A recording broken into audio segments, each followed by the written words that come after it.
Hello. I went through the desert on a horse with no name, but stuff still happened. So what's up? Give me your notification. Give him. I exist solely off of the nutrients provided by eating your notification.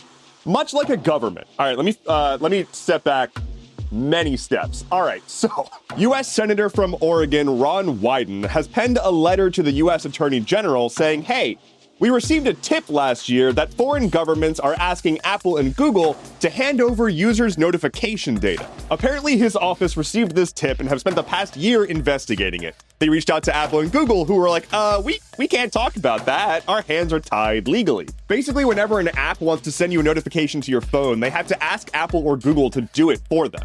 And that means that Apple and Google knows what app is sending you what notification at what time to what device, and sometimes what does that notification contain. And so if a government can't access your personal records, they can say, hey, just give us the notification data.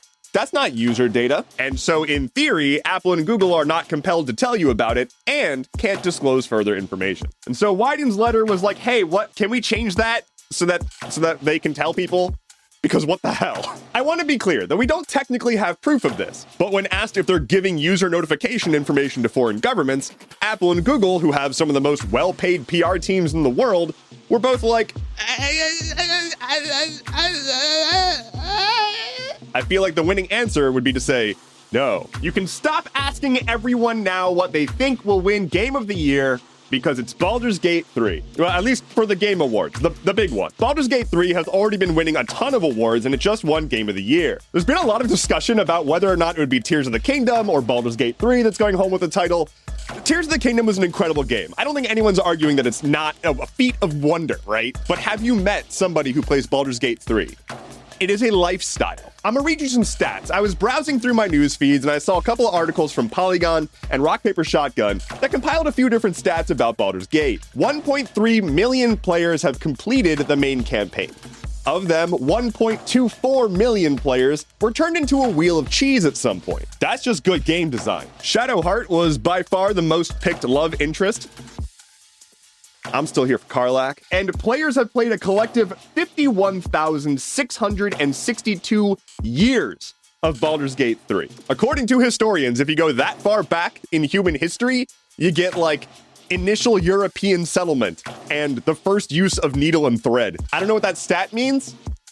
But hey, Larian, you should sponsor my new world building podcast, The Atlas Loom, available now. Twitch is pulling out of Korea. You heard me. Twitch, popular online streaming service, is pulling out of Korea.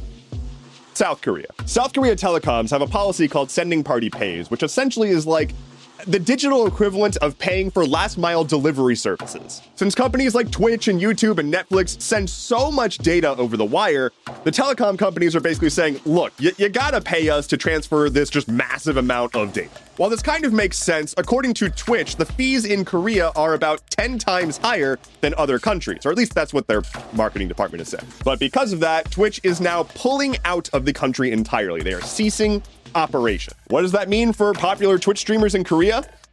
Get bent. Oh, what? You spent years of your life building up a community and an online presence, creating a career in a very volatile world? Go somewhere else. But hey, if you are a streamer in Korea and you feel cast aside and you feel wronged by Twitch, I just want you to know that it's okay and you're not supposed to feel bad anymore, because the executives at Twitch said this was a hard decision. They're also saying that they're gonna help people transfer over to other streaming services. Wild. As someone who streams regularly now, the empathy here is making me livid. Anyway, hey girl, what's your sign? Is it Google? I don't have a better intro than that, because Google has launched a new AI that they are calling Gemini.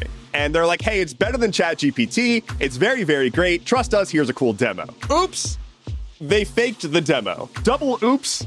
Initial reactions to the AI is that it's super mid. Midder than my jokes on a good day. That's saying something. Stop with self-deprecating humor. Cut it out. Stop it. Anyway, yeah, Google showed off a pretty impressive demo of the AI doing stuff with like live video and taking commands and whatnot with voice and blah, blah, blah, blah, blah. It was a lie. They pre-crafted this demo, they gave it specific inputs to make it do the thing they wanted it to do, and then made it seem like it was more fluid than it actually was. Now, tech companies do this literally all the time. Doing live demos is super dangerous, but like, this is a bit different than we've pre-recorded a demo. We've pre-recorded a demo with complete lies in it. And also, tech companies do include complete lies in their demos all the time. Remember the Google Glass demo video? Or when Apple was like, hey, we made AirPower. This is going to be a product. Note, it was never a product. Anyway, we shall see if it gets better. I'm sure it's going to be a thing that exists for a while. I question how long we're going to continue to care. On this day in 1863, Pan Am Flight 214 was struck by lightning in the air, and then it crashed.